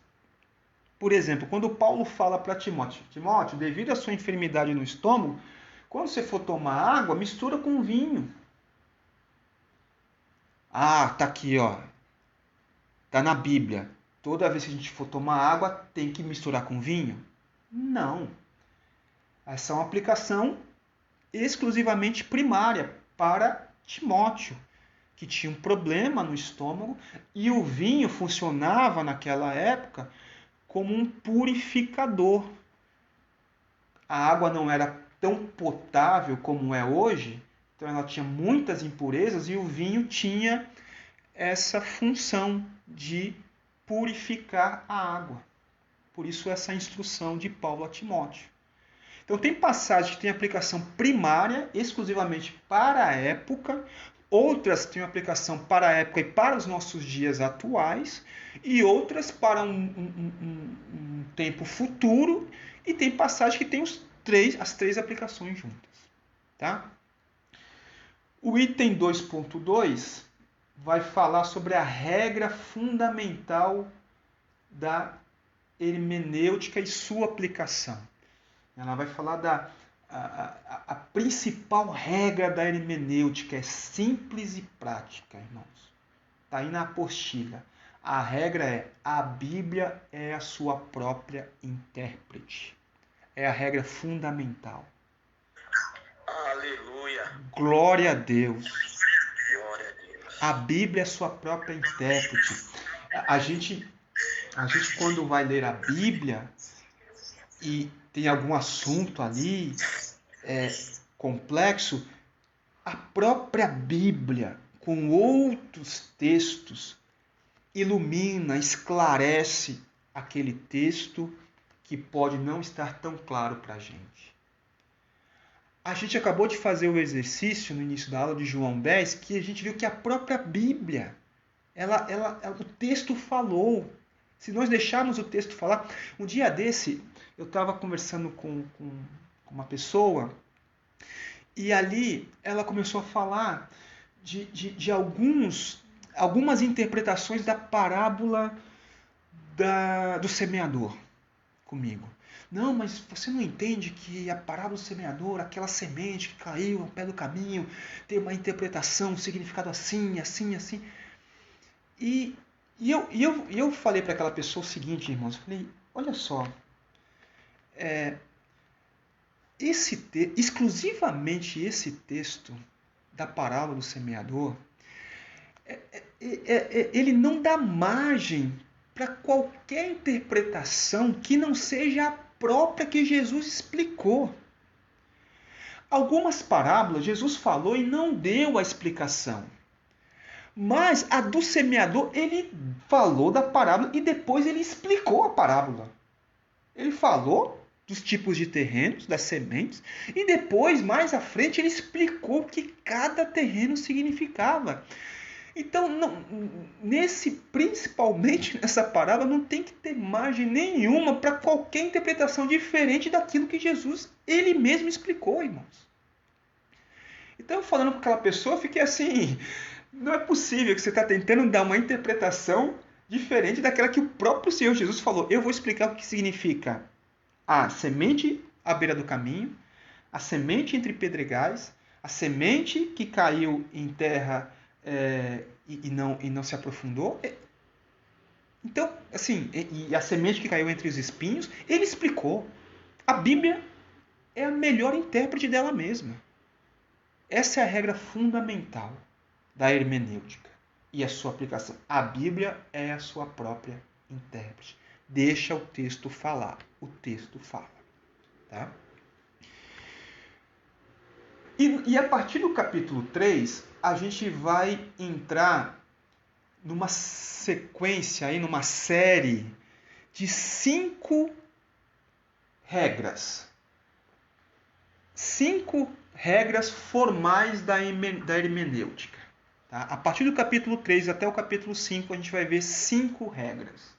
Então, aqui no capítulo 3 tem a primeira e a segunda regra. Né? A primeira regra formal e sua aplicação é o item 3.1. A primeira regra é o seguinte: enquanto for possível, devemos tomar as palavras e trechos bíblicos no seu sentido comum e popular. Né? Então, se a gente for fazer um exercício analisando aí algumas palavras, a gente precisa ter o cuidado com palavras que têm mais que um significado. Por exemplo, carne. Na Bíblia tem uma série de passagens que está escrito carne. E carne quer dizer, às vezes, pessoas, às vezes seres humanos, às vezes comida, às vezes a natureza pecaminosa do homem, mas é a palavra carne. Então, a palavra, a regra do contexto não vale só para o versículo, vale para a palavra. A gente aprendeu que o versículo fora do contexto pode ter uma interpretação equivocada. A palavra fora da frase e do contexto pode ter também um significado equivocado. Você precisa entender o contexto para ver que carne naquele texto quer dizer natureza pecaminosa. Carne naquele outro texto quer dizer comida. Por exemplo, casa. Casa é outra palavra também. Lá em 2 Reis 20, Ezequias, está escrito, né? Ezequias, põe a tua casa em ordem. É um texto bastante conhecido da gente. Casa ali não é moradia. Ele não tinha que arrumar a casa, que a casa estava bagunçada, estava desordenada. Não. Ali significa sua vida. A vida de Ezequias. Então, tomar o cuidado de ter as palavras e os trechos bíblicos no seu sentido comum ao contexto. Tá? A segunda regra formal e sua aplicação, o item 3.2.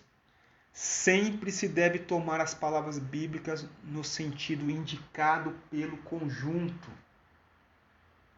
A palavra varia de acordo com o conjunto da frase. Então, é a análise.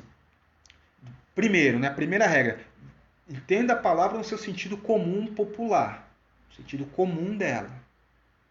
Não tente buscar uma forma oculta, misteriosa, alegórica. Segunda, sempre se deve tomar as palavras no seu sentido indicado pelo conjunto. É o conjunto, é o contexto, é a frase que vai indicar o significado daquela palavra, como eu falei, da casa, da carne. Salvação é outra palavra também. Salvação, às vezes está falando de salvação em Cristo. Às vezes está falando de um livramento. Então, a gente precisa entender o sentido indicado pelo conjunto. No capítulo 4, a gente vai aprender a terceira e a quarta regra formal da hermenêutica e sua aplicação. A terceira regra é a seguinte: sempre se deve consultar o contexto, isto é, os versículos ou capítulos que precedem e seguem o trecho em questão. A gente já falou bastante aí do contexto, da importância dele, né? Então, os irmãos já estão bem cientes aí. Na quarta regra, a quarta regra formal é a seguinte: sempre levar em consideração o desígnio ou objetivo de livros ou passagens bíblicas que apresentam expressões ou ensinamentos obscuros de difícil entendimento. O que a comentarista coloca aqui, irmãos? Que tem uma passagem ali que está um pouco mais difícil de entender. A gente precisa, obviamente, analisar toda a questão do contexto, né? O contexto imediato ali, os versículos para frente, para trás, os capítulos. Mas um ponto chave para entendimento é saber qual é o objetivo, qual é o propósito daquele livro, daquela passagem. O propósito do livro, ele vai te dar uma noção do tema que está sendo colocado, do tema que está sendo tratado. Como, imagina que você inicia um livro sem ter um título. Vou começar a ler um livro. Qual é o título? Qual é o tema do livro? Não tem. Fica mais difícil você entender o conteúdo, a linha de raciocínio, a linha de apresentação, de demonstração da mensagem que se quer passar naquele livro. Então, saber qual é o propósito, o título, o tema em discussão naquele livro facilita muito o entendimento. A gente viu na semana passada, por exemplo, Lucas capítulo 1 e Atos capítulo 1, os dois escritos por Lucas. No início ele já coloca o objetivo daqueles livros, tanto o Evangelho de Lucas quanto o de Atos. Ele fala: estou escrevendo a ti, excelentíssimo Teófilo, para que você saiba minuciosamente tudo que Jesus fez, tudo que Jesus ensinou. Então, ele já coloca no início do livro o propósito daquele livro, que é uma narrativa de fatos que aconteceram com Jesus. Né? Nem todos os livros vão estar no início. E esse é um ponto também de a gente estudar. Por exemplo, abra aí em João, capítulo 20, versículo 31. Quem achar, por favor, pode ler.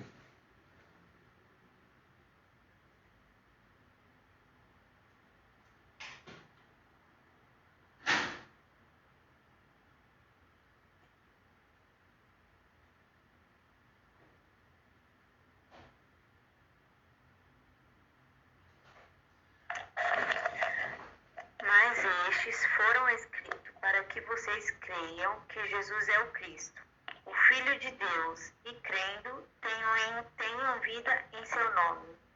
Legal, obrigado, irmã. Então, olha só, quase no final do Evangelho de João, é que João está escrevendo o propósito, né? O objetivo deste relato. Ele está falando, ó, então, isso tudo que eu escrevi foi para que vocês creiam que Jesus é o Filho de Deus. Com essa ótica, a gente vai para o Evangelho de João e começa a entender de que tudo que João está falando ali é para colocar Jesus como Filho de Deus. Ele começa falando no capítulo 1 disso. Ele não deixa claro logo no início do capítulo, mas ele começa falando ali que Jesus, o verbo era Deus, o verbo estava com Deus e tudo. Ele começa falando. Mas lá quase no final que ele fala, eu escrevi tudo isso, por quê? Porque eu quero que vocês entendam que Jesus é o Filho de Deus. Então, descobrir dentro... A grande maioria dos livros tem o seu propósito, o seu desígnio, o seu objetivo já no início, mas alguns estão no final. A gente precisa entender qual é o objetivo daquilo, para trabalhar o texto em cima dessa ideia central que o escritor escreveu inspirado pelo Espírito Santo. O Espírito Santo foi quem inspirou aquele escritor a tratar desse tema, a falar com esses objetivos. Tá? E o capítulo 5, o último capítulo, fala da quinta regra, que é sempre se deve consultar passagens paralelas. Então, aqui a apostila nos dá aí a indicação para nós consultarmos passagens paralelas. Algumas passagens vão esclarecer outras, principalmente nos evangelhos, né? Então, ela dividiu aí em 3 pontos, né? As passagens paralelas de palavras. Então, às vezes tem uma palavra que tem uma outra passagem, e aí isso te dá uma ideia mais clara, né, do que aquela palavra quer dizer. Na apostila aí ela cita alguns exemplos. Por exemplo, ele fala aqui na página 119, né? Nas escrituras existem palavras e frases que apresentam certa dificuldade de compreensão. Ao se deparar com elas, é necessário que o intérprete procure a interpretação na própria Bíblia, consultando outros textos que contêm declaração ou palavras semelhantes. Então ela fala aqui, ela cita um exemplo em Mateus 7,7. Jesus afirma, pedi e dar-se-vos-á. Algumas pessoas enxergam esse texto de uma forma direta, como se num gesto mágico, tudo que uma pessoa pedir, alcançará. É como se Deus colocasse um cheque em branco que pode ser preenchido por qualquer pessoa em qualquer hora. E ele, que é fiel cumpridor das suas promessas, prontamente deve atender ao pedido. Numa consulta cuidadosa em paralelas de palavras, o leitor observará que o Jesus falou acerca desse assunto, por exemplo, em Marcos 11:24. Ele declara que será necessário pedir com fé. O mestre foi mais além e declarou aos seus discípulos que há 2 condições para que recebamos o que pedimos, como mostra João 15:7. Se vós estiveres em mim e as minhas palavras estiverem em vós, pedireis tudo o que quiserdes e vos será feito. Eu falei algumas vezes sobre o conceito, né, de tota escritura, que também veio com a Reforma Protestante, de que a Bíblia ela é a sua própria intérprete e ela tem que ser analisada como um todo. Tota escritura, uma palavra em latim que significa toda a escritura. Não pode pegar um texto isolado. Ela tem que ser harmônica. Se você pega o texto aqui como a apostila diz, Mateus 7,7, pedi e dar-se-vos-á, isoladamente, mesmo que você analisei o contexto aqui, cheguei à conclusão que realmente Jesus falou isso, pedi e dar-se-vos-á. Só que isso não nos dá um cheque em branco para falar, está escrito, pedir, tem que dar. Não. Tem outras passagens paralelas também com o mesmo assunto de pedir alguma coisa que nos dá uma compreensão melhor de como nós devemos pedir. Então, a Bíblia tem que ser analisada como um todo, principalmente as passagens paralelas. Tem paralelas de ideias também. Às vezes não é uma palavra, mas a ideia que está naquele texto também tem outras passagens com a mesma ideia. É necessário que utilize essas passagens para poder formar uma doutrina, né? De maneira alguma, nenhuma doutrina pode ser formada com versículo isolado. Doutrina nenhuma cristã é formada com um versículo. Ela tem que ter fundamento bíblico e passagens que fundamentam esta doutrina. De preferência, várias passagens que corroboram, que falam daquela doutrina. E por último, há paralelas de ensinos gerais. Então, alguns ensinos, né, aqui na apostila, no item 5.3, na página 123, está escrito assim, ó, apesar de o leitor, a fim de compreender o real sentido do texto, usar textos paralelos de palavras e ensinos, em determinadas passagens bíblicas, uma interpretação clara das Escrituras exigirá consultar o ensino geral de toda a Bíblia sobre o assunto. Todas as doutrinas fundamentais das Escrituras são claramente ensinadas nas Escrituras. Em toda a Bíblia, o leitor encontrará textos referentes aos temas, como a existência de Deus, a divindade de Cristo, a Trindade, a salvação, o castigo dos ímpios, o céu e etc. O motivo de algumas falsas interpretações reside na incompreensão desses ensinos, às vezes por conta da linguagem bíblica, outras vezes pela intenção consciente de distorcer a verdade. A consequência disso são as várias seitas pseudo-cristãs.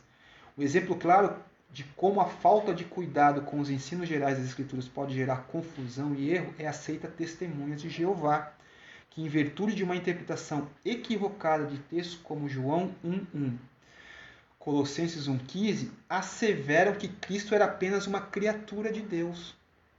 Ao leitor atento, basta consultar os ensinos gerais das Escrituras para ver a divindade de Cristo sendo afirmada por todos os escritores do Novo Testamento, bem como as próprias narrativas do ministério terreno de Cristo. Ele afirmou pessoalmente ser o próprio Deus, perdoou pecados e aceitou a adoração.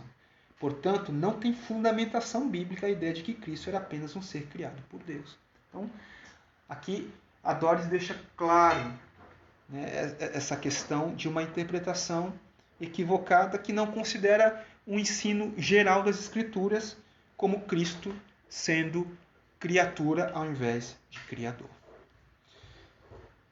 Para concluir, irmãos, eu queria convidá-los a uma reflexão, né, depois de estudarmos sobre a importância da compreensão histórica, cultural, linguística, temporal, geográfica, a importância de analisar o contexto do texto, o objetivo do autor que escreveu o texto, o destinatário da carta ou da epístola, os estilos literários, os gêneros como poesia, narrativa, parábolas, profecias, as 5 regras que acabamos de ver,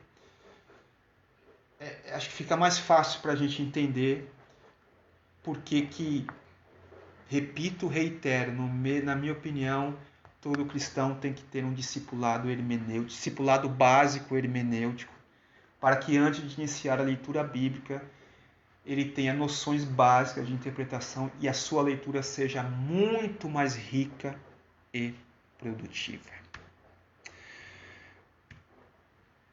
Deixa eu só ver aqui o Face, né? O Luiz Cláudio colocou aqui alguns comentários em relação a o que a gente vem falando sobre o contexto.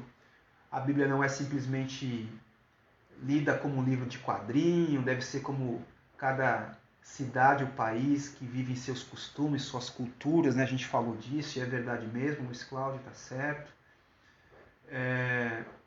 sobre os versículos que você colocou, se foi feito para facilitar a leitura, né? No hebraico original não tem. O Richard também está participando aqui pelo Face. Glória a Deus. Então, nós estamos encerrando a aula, irmãos. Deixa eu só ver se...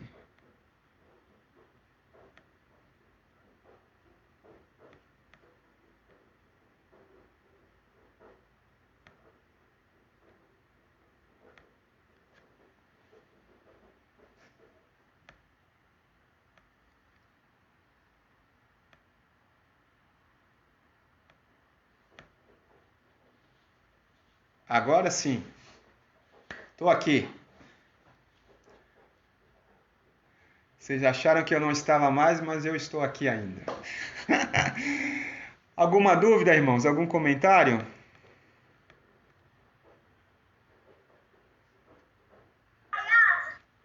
Pastor, só um minuto.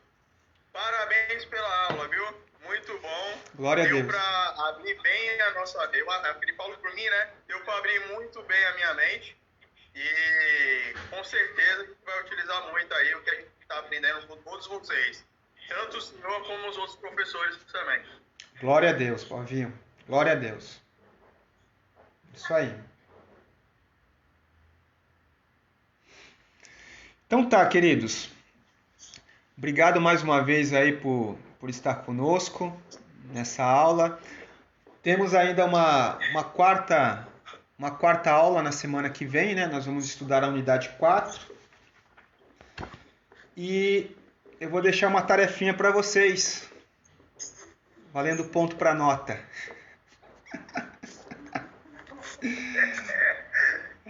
Eu quero que vocês analisem. A gente vai fazer um exercício parecido com o que a gente fez de João 10:10, só que agora no texto de Mateus. Mateus, no capítulo 3.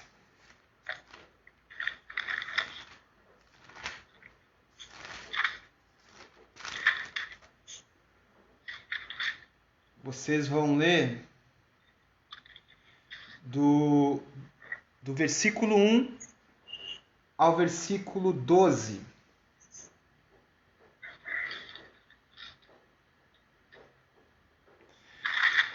Mateus capítulo 3, versículo 1 ao versículo 12. E a pergunta de João 10 foi quem é o ladrão, né? A pergunta aqui de Mateus 3 é: o que é o fogo?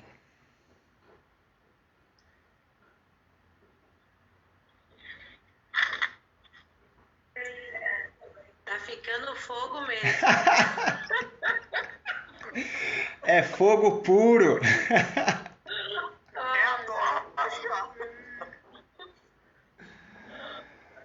Ai, ai. Tá bom, irmãos? Tá bom, pastor. Deus abençoe vocês, tá? Glória a Deus. Quero deixar registrado aqui pelo Face a participação dos irmãos. Agradecer também ao irmão Richard, que está ali parabenizando a aula. Deus abençoe nosso irmão Richard. E a gente se vê, se Deus quiser, na próxima segunda-feira, tá? Vocês aí com fogo na mão. O que é o fogo? Nós vamos estudar essa passagem. Pastora Cristina, por favor, ora por nós para a gente encerrar a aula. Orar, né? Agradecer a Deus por mais esse entendimento, esse ensino, né? Glória a Deus. Uma coisa que a gente vê aqui, que eu guardei, é que a Bíblia interpreta a própria Bíblia, né? Isso é aí. Muito rico para a gente. Obrigada, pastor Adriano. Deus abençoe. Amém. Vamos orar. Vamos Senhor, orar. Nosso Deus e nosso Pai, queremos te louvar, te agradecer por mais essa rica oportunidade. Sim, Jesus. Que nós possamos, ó Pai, colocar em prática na nossa vida. Nós venhamos usá-la, Pai, para quando o Senhor também quiser nos usar. Isso. Com muita humildade Sim, no nosso coração. Pedimos que nós venhamos, ó Pai, em todas as coisas, reconhecer que a Tua palavra é poderosa para transformar os corações. Por isso que nós possamos passá-la, Pai, de forma correta. Em nome de Jesus, te agradecemos pela vida do nosso professor Adriano e dos demais professores. Sim, ajude cada um deles, porque nós sabemos que não é fácil, Deus. Então, toma nas tuas mãos as nossas vidas, desde já nós te agradecemos, em o nome de Jesus. Amém. Amém. Amém. Obrigado, irmãos. Amém. Glória a Deus. Tchau, irmãos. Deus abençoe. Boa semana para todos. Boa noite a todos. Paz a todos. Uma semana abençoada. Glória a Deus. Amém. Amém, vizinha. Bora, fogo na seara aí.